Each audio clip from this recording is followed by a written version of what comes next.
This is the royal story. Welcome to my channel. Prince Philip, Duke of Edinburgh, was the husband of Queen Elizabeth II.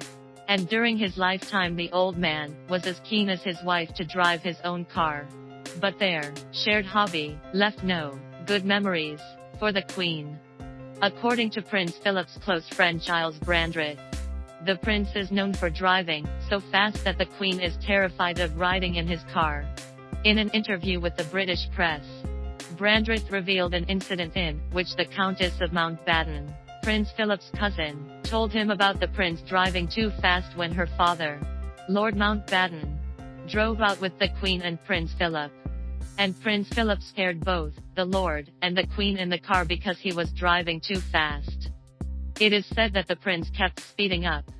The Queen sat in the passenger side screaming in fear, and kept asking her husband to drive slower. The prince, who could not stand his wife's noise, turned his head and told the Queen, "Listen, if you shout one more time, I'll throw you out of the car." And the Queen immediately shut up after hearing these words.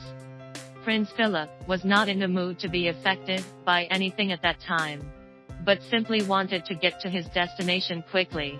As the Countess of Mountbatten recalled, that her cousin was always in a hurry, and did everything quickly. After finally getting off the train, Lord Mountbatten expressed his confusion to the Queen alone, asking, "Why didn't you protest after that? You are the Queen."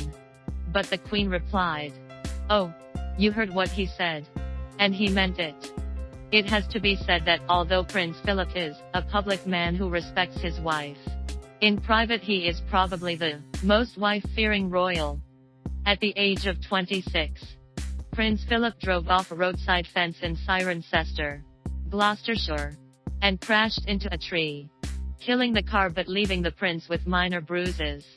He then waited until midnight in the countryside, before catching a ride back to the city with a passing driver.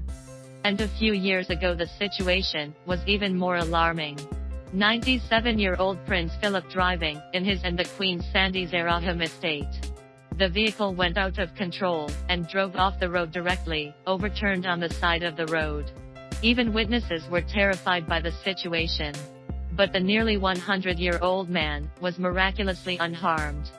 Although fortunate, but after that the prince also announced that he gave up his driving license, presumably as a result of the Queen's private quarrel with him to ask him not to drive.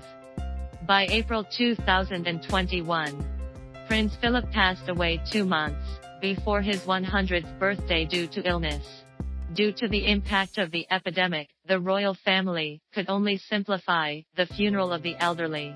According to the original plan, Prince's funeral should have been carried out on a state funeral scale.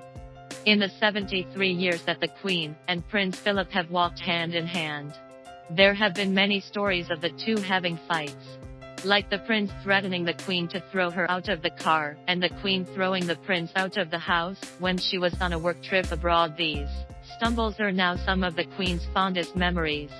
And after her husband's death, she planted a rose named after the prince in the gardens of Windsor Castle, and refused to move back to her executive palace, Buckingham Palace, to be with her Philip there in person. Thanks for subscribing to the channel. I'll keep sharing more great content.